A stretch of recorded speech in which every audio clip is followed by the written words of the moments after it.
morning, children. Yesterday we discussed the lesson. I will do it from Unit 1, and we have completed the lesson successfully. Today, from the same lesson, and we have some part that we have to learn. That is, the previous class I introduced the one word. I don't know whether you remember or not. That is a philanthropist.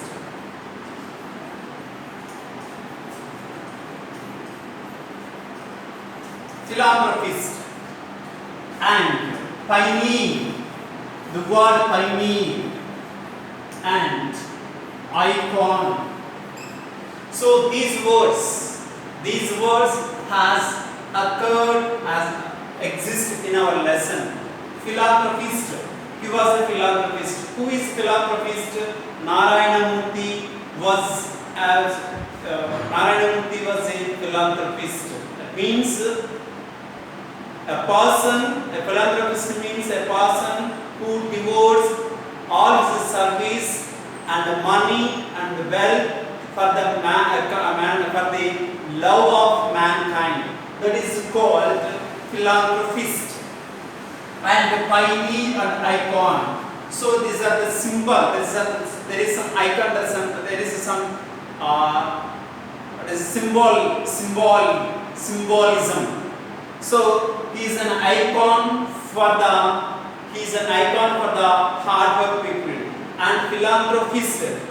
Here Narayana Murthy said, it is you that you can change your life. It is you that you can change your life, not for the institution. That means you can change your life by doing hard work, not from the institution. So here, what we have understood, what we have to understand,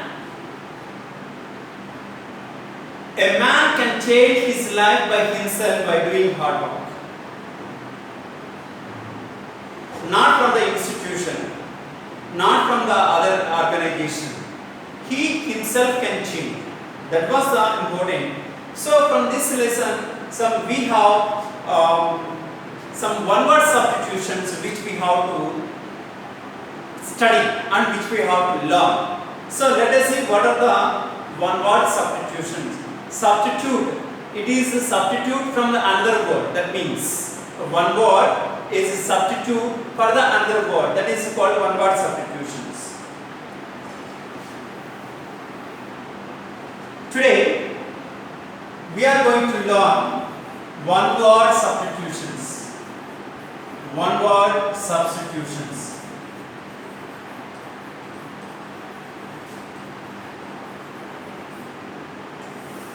Children, you have to note it down because these one-word substitutions in public examinations, how does it come? Or it may come into the matching.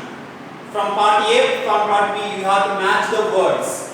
One word, from part A, you may find the one word, and another part you may find the substitution of the words, the related meaning. So you have to match. You have to match the related to the phrase, right? Let us see the one-word substitutions here from the lesson.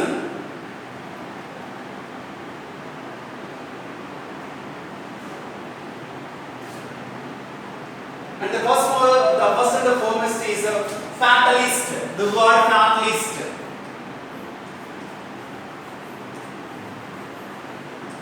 Fatalist. What does meant by fatalist? So here, a person who believes,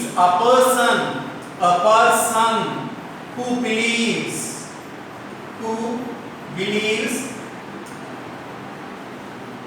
in fate. So we call him a fatalist. So here, a fatalist. Definitely, we people believe our fate simply. So mostly that person believes his fate. Whatever the things are happen good, whatever the things that happened bad, so he thinks or she may or he thought that is my fate. So such type of persons we call them their fatalist. And the second one is centenarian. Centenarian. So here a person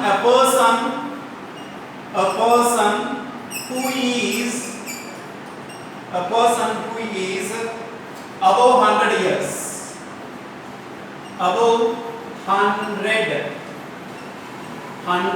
years. So children, here remember cent, which means cent. Here which means 100%, right?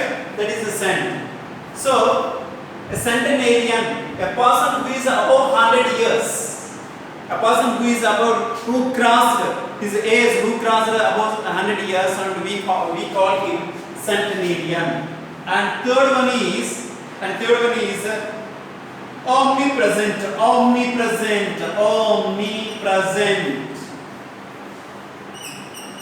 Omnipresent, which means one who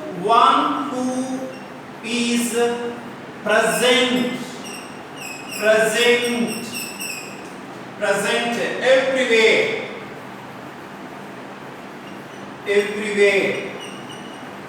So here everywhere, not here, not there, in the universe and everywhere he presents.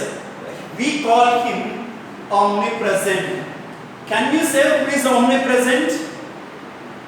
Yes, you may say God is omnipresent. He presents everywhere, not only in India, not only in America, not only in Canada, etc. He presents everywhere because he creates the world. So his presence is everywhere at any time, at the same time, at any whatever the situations, he presents everywhere in every situation. We call him so here omnipresent. And next, fourth one is some mercenary. The word mercenary,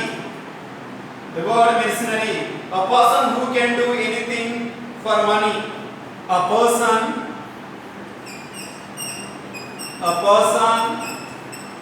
who can do anything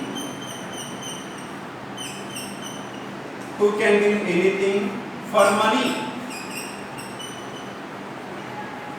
We call him here mercenary. And the fifth one is misogynist.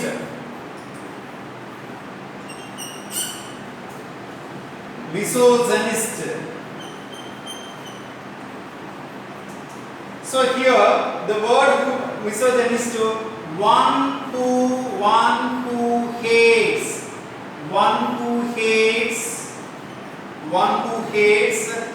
women. One who hates women. Here, misogynist. The word misogynist, it is a noun form, and who hates women. So he doesn't like women. So that's why we call him misogynist. And the next one is monogamy. And the sixth one is monogamy.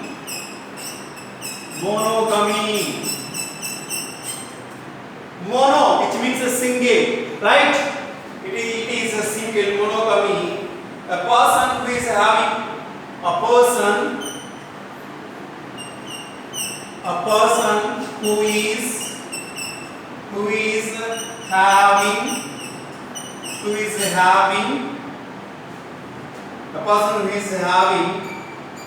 one wife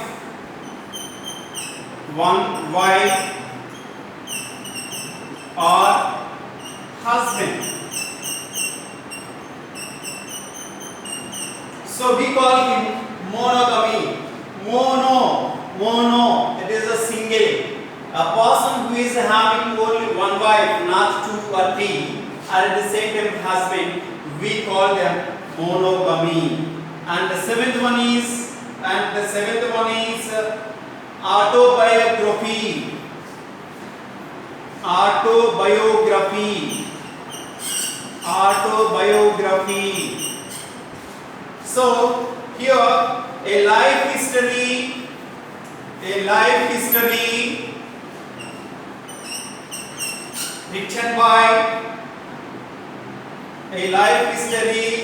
written by himself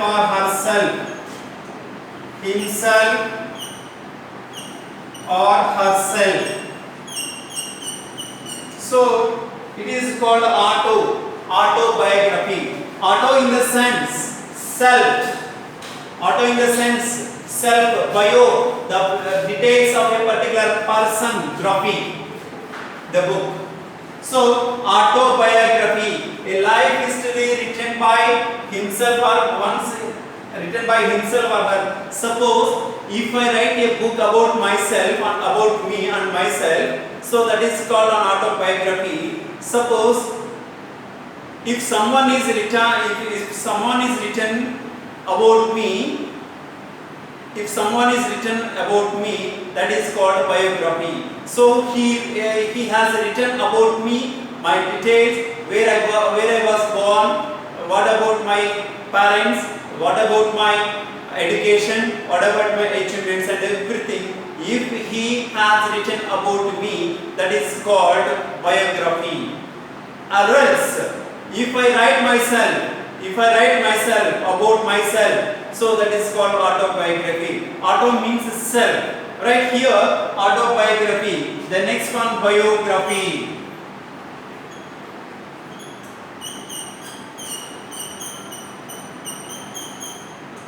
Biography. A life history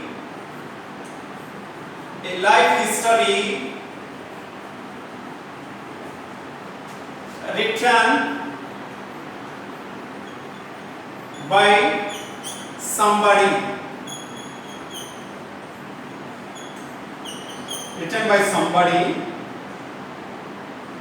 else. That is called biography. So here let us introduce already the first lesson, reading A.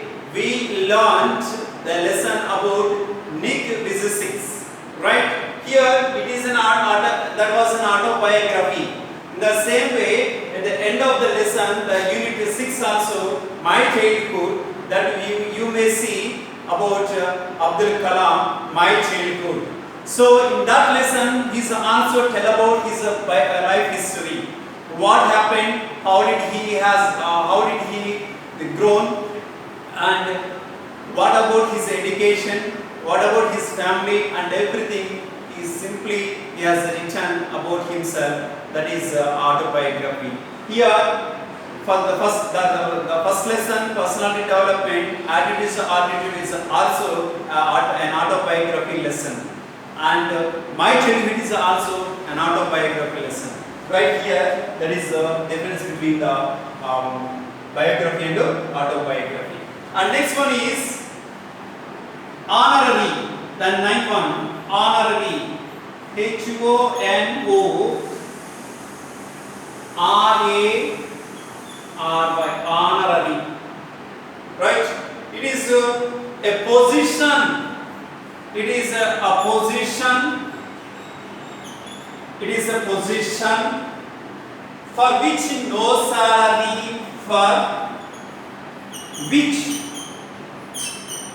no salary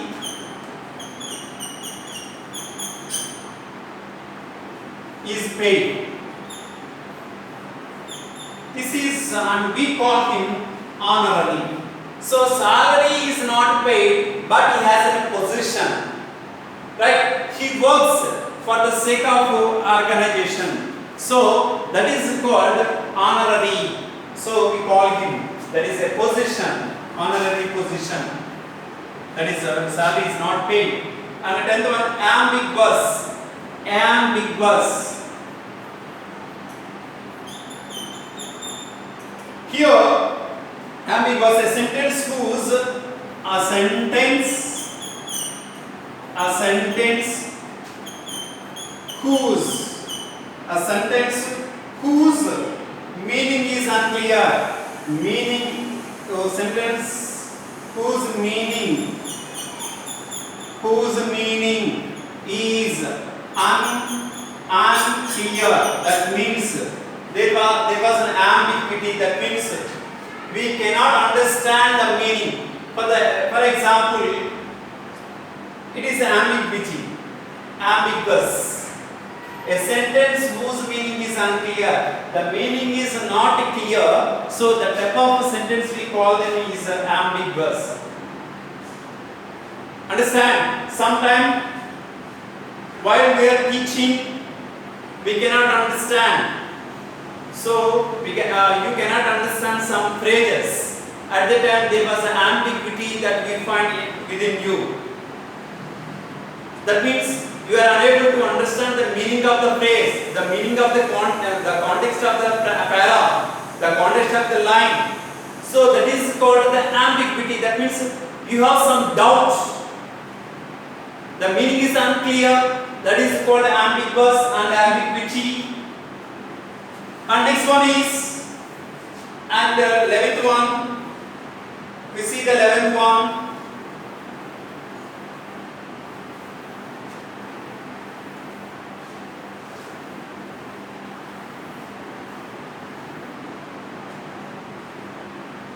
Is inimitable.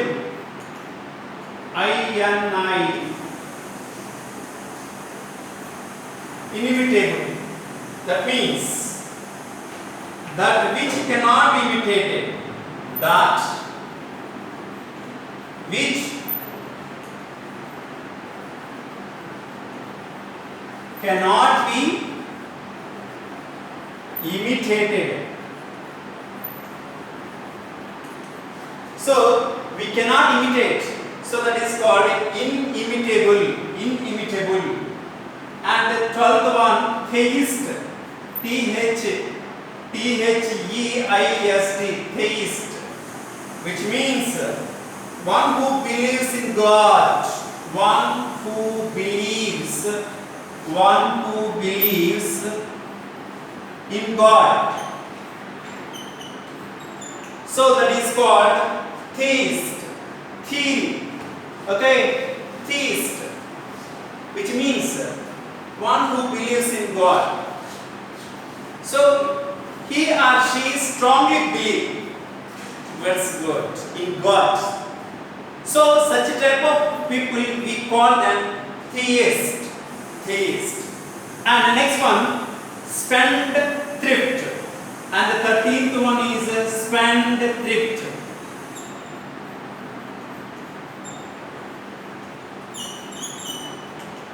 That means here one who spends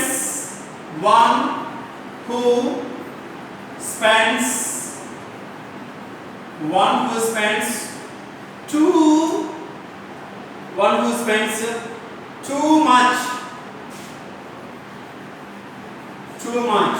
So we call them spendthrift. Spend, that means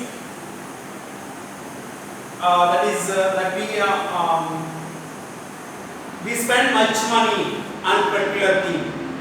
That means overall ga general ga dinade vichalavidiga ఖర్చు చేయడం అంటారు. So అనవసరంగా బాగా ఎక్కువగా ఖర్చు చేయడం దాన్ని spend అంటాము. And next one, 14th one is teetotaler.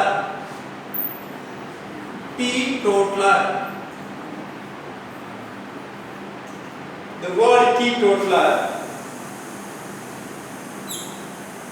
here one who abstain from taking out. One who abstain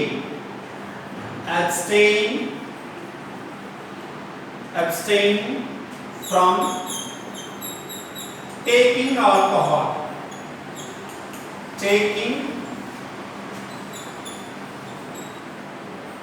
alcohol. So here among these there are three, and in textbook in a table and 14 will be printed, and next there is something that is and incorrigible.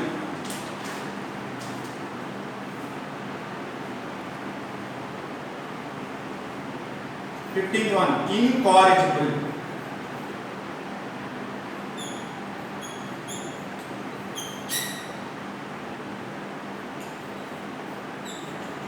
That means a person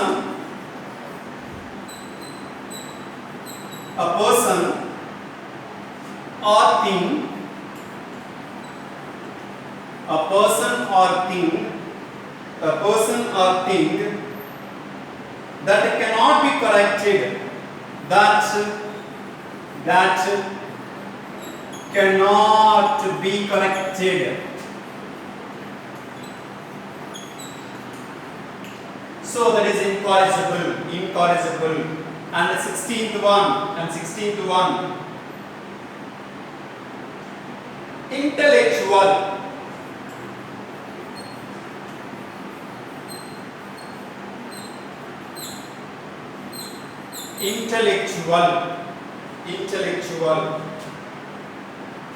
A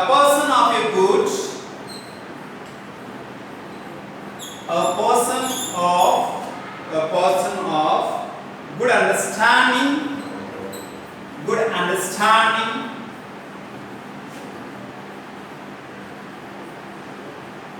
understanding, knowledge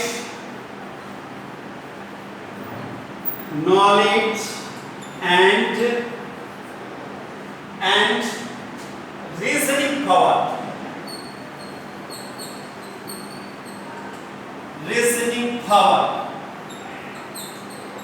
See children, intellectual, wisdom, intelligent. So as per our knowledge, we consider them the things are the three things are the same. The three words are the same, but there is a minute meaning. So here, intellectual, a person, he is an intellectual person. Suppose if we say, so here, that means that person has a good understanding, knowledge and reasoning power. That means which is good and which is bad, that he can think. He is able to understand. So that type of person is an intellectual person, we may call him. And next thing is, and next one more word is polyglot. And polyglot.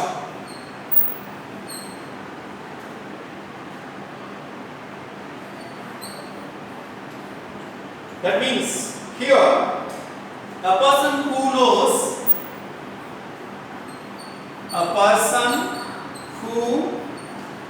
knows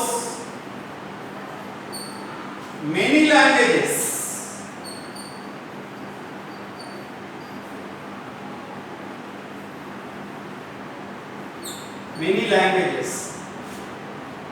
So here what we have to understand, polyglot and at the same time and a linguist. So there is another word also, the linguist and the polyglot. So poly means many. Glot is the word in our vocal voice. The glot is. So a polyglot, a person who knows many languages. He knows many languages. P.V. Narasimha Rao is a linguist person. Right? And next one more thing is versatile.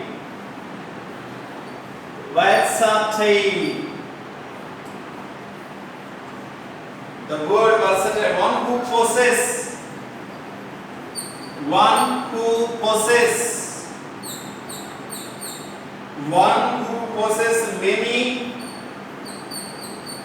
many talents.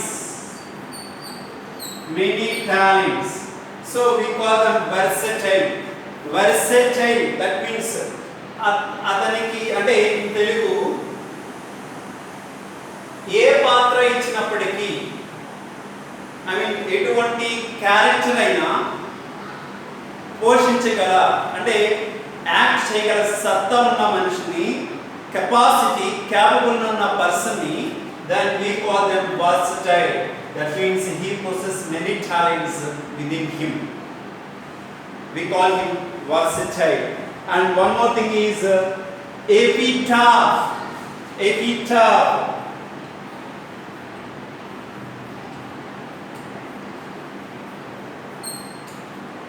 The word epitaph, word inscribed on a tomb.